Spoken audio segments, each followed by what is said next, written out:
शरद पवार जी के बारे में आपने बात किया था कि उनके पास कोई रास्ता बचता नहीं और अपने अच्छे के लिए किसी साइड में भी जा सकते हैं, तो दूसरा सवाल मेरा बेसिकली यही था कि नरेंद्र मोदी के भविष्य के रूप में हम आ, सितारे क्या बोल रहे हैं और वो क्या दशा और दिशा है कि क्या नरेंद्र मोदी सस्टेन कर पाएंगे। हालांकि चीजें अभी भी पॉलिटिकली उनके फेवर में जा रही हैं, चंद्रबाबू नायडू उनके फेवर में है, नीतीश उनके फेवर में है, कहीं छोड़ के नहीं जा रहे। शरद पवार उसको सपोर्ट कर सकते हैं।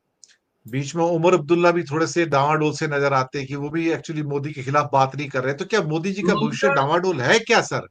ममता बनर्जी भी सपोर्ट कर सकती है, क्योंकि ममता हाँ। बनर्जी भी कांग्रेस की स्वाभाविक मित्र नहीं है। पार्टी को तोड़ के उसने अलग पार्टी बनाई थी। एक सीट में गठबंधन, इंडिया गठबंधन में ममता के होते हुए भी वो कुछ गठबंधन बंगाल में तो हुआ नहीं। लोकसभा चुनाव में एक भी सीट कांग्रेस को हम्म। छोड़ी नहीं उसने। हम्म। तो स्थिति ऐसी ही है। बात मोदी जी की कुंडली की है, तो मोदी जी एक्चुअली क्या है मैं आपको बताऊं।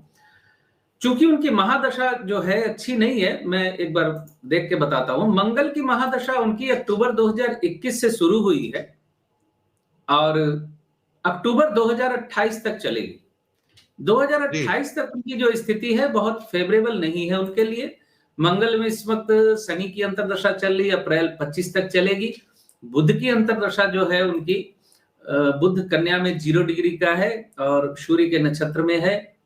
बुध वृश्चिक लग्न में अष्टमेश भी होता है, एकादशेश भी है। तो बुध की जो अंतर्दशा है ये बहुत ज्यादा फेवरेबल उनके लिए नहीं दिख रही है। हालांकि इत्तेफाकन ईश्वर ने सचमुच उनके उनके उनको कुछ अलग से गढ़ के भेजा है कि उनकी कुंडली की कॉम्बिनेशन ऐसी है कि एकमात्र मंगल को छोड़कर सारे ग्रह नवम, दशम से और एकादश से कनेक्टेड है, सारे के सारे।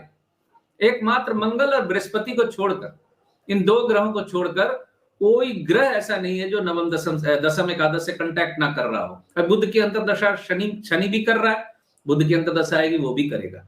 लेकिन मेन चीज है, मैं महादशा को एक जहाज के तौर पे कल्पना करता हूं, पानी में चलने वाले जहाज के। अगर जहाज मजबूत ना हो तो जहाज के अंदर के रूम भले ही जितने भी 5 स्टार और डिलक्स रूम हो, वो जहाज अगर डूबेगा तो वो रूम तो उसके साथ चले जाएंगे। अंतर्दशा वहां ज्यादा सेफ नहीं कर पाती उनको। तो 2028 तक मंगल की जो महादशा उनके लिए चल रही है, और आप न्यूज पे अगर ध्यान दें तो लगातार उनकी कोई ना कोई चीज एक्सपोज होती जा रही है धीरे धीरे। बहुत जी। सी चीजें उनकी एक्सपोज होती जा रही हैं। अब देखिए कोई कुछ भी कह ले, क्योंकि मैं पार्टी समर्थकों को तो समझता हूं। वो 2011 में जब बंगाल में चुनाव हो रहे थे, 34 वर्ष की राज के बाद भी पार्टी समर्थक बोलते थे सीपीएम ही आएगी, हम ही जी। आएंगे। तो वे, उनसे तो आप आशा नहीं कर सकते कि वो सत्य बात बता दें। लेकिन आप अगर आकलन करें बिल्कुल निष्पक्ष होके, तो मोदी जी की जो स्थिति है इस वक्त, पहले जैसी पॉपुलैरिटी उनकी नहीं रही है। पहले सोशल मीडिया में कोई मोदी जी के खिलाफ एक कमेंट मारता था तो 4 लोग आके रोकते थे कि मोदी जी के बारे में कुछ मत बोलिए, बाकी सब ठीक है, बाकी जी। कुछ भी बोलिए, ये मोदी जी की कोई गलती नहीं है यहां। जी। आज धीरे धीरे ये चीज एक्सपोज हो गई है कि सब कुछ उन्हीं के इशारे पे होता है। आज निर्मला सीतारमन जी को लोग कमेंट करते हैं उनके ऊपर, तो निर्मला सीतारमन जी खुद क्या अकेले निर्णय ले रही हैं क्या?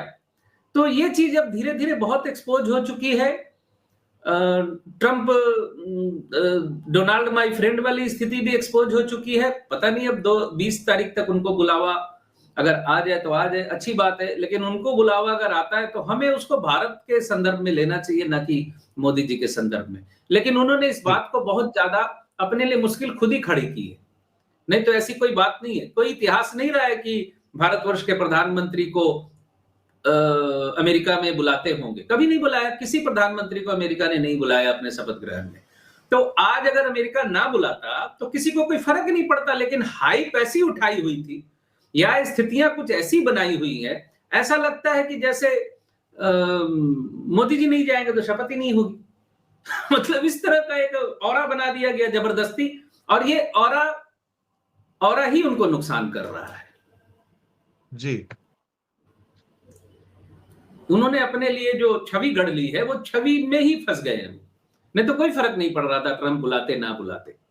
ट्रंप के बुलाने से भी कुछ नहीं होने वाला, ना बुलाने से भी कुछ नहीं होने वाला। पहले कभी बुलाया भी नहीं था। ऐसा नहीं था कि नेहरू से लेकर इंदिरा गांधी से लेकर राजीव गांधी तक, नरसिम्हा राव तक सबको अमेरिका में शपथ पे बुलाया गया था, मोदी जी को पहली बार नहीं बुला रहे हैं, ऐसा कुछ नहीं। पिछले पिछले 150 वर्षों में व्हाइट हाउस में किसी प्रेसिडेंट की ओथ टेकिंग सेरेमनी में किसी भी विदेशी मेहमान को नहीं बुलाया गया है।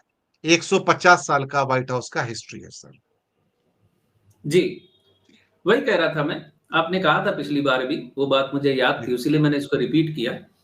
दूसरी बात यह है कि अपनी ऑरा में खुद फंसे हैं, नहीं तो कोई फर्क ही नहीं पड़ता। और दूसरी बात, एक बात और है, दूसरी नहीं अब तीसरी बात समझिए इसको, लोगों को भी इतना दिल पे नहीं लेना चाहिए। मोदी जी को अगर नहीं बुलाते हैं तो उनका अपमान हो जा रहा है, इस तरह की बातें भी करने की कोई जरूरत नहीं है एक्चुअली। लेकिन वो खुद ही अपना गड्ढा खोद रहे हैं, उनके समर्थक ही उनके लिए परेशानी का कारण बनते जा रहे हैं।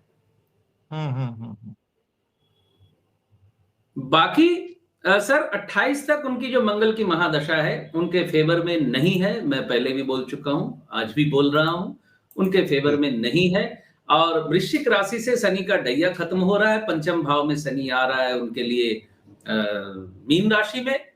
लेकिन इसमें बहुत ज्यादा खुश होने की बात नहीं है। मेरा अपना अनुभव रहा है कि शनि एकमात्र तीसरे भाव, छठे भाव और एकादश भाव में ही अच्छा फल करता है। बाकी किसी भी भाव में हो, उस भाव के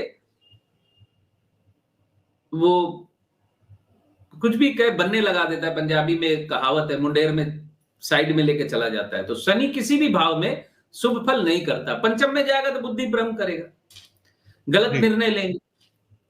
पंचम भाव में अभी आएगा तो वहां बुद्धि भ्रम करेगा। शनि एकमात्र 3, 6, 11 में ही अच्छा फल करता है गोचर में। बाकी शनि की 7.5 का बहुत हाइप है, लेकिन ऐसा नहीं है कि शनि की 7.5 खत्म हो जाए, शनि का ढैया खत्म हो जाए तो जा तक बिल्कुल दूधो नहाओ पूतो फलो वाली स्थिति में आ जाए, ऐसा कभी नहीं होता। तो शनि की स्थिति पंचम में भी अच्छी नहीं है, क्योंकि पंचम से शनि तीसरी दृष्टि सप्तम भाव पे देगा। सप्तम भाव अपने अलावा दूसरे लोग होते हैं, तो पार्टनर्स के साथ मनमुटाव वाली स्थिति शनि की तीसरी दृष्टि देने लगेगी मार्च के बाद, यानी अप्रैल से समझ लीजिए 29 मार्च 2025 को शनि आएगा पंचम में, तो तीसरी दृष्टि वहां गड़बड़ करेगी। पंचम से 7वीं दृष्टि शनि की एकादश भाव में पड़ेगी, डिजायर फुलफिलमेंट में कमी ला देगी, मित्रों में कमी ला देगी। शनि की दृष्टि बहुत विभाजनकारी दृष्टि होती है, सेपरेटिव दृष्टि होती है शनि की और सूर्य की, विशेष करके शनि की, मंगल की, तो कि बहुत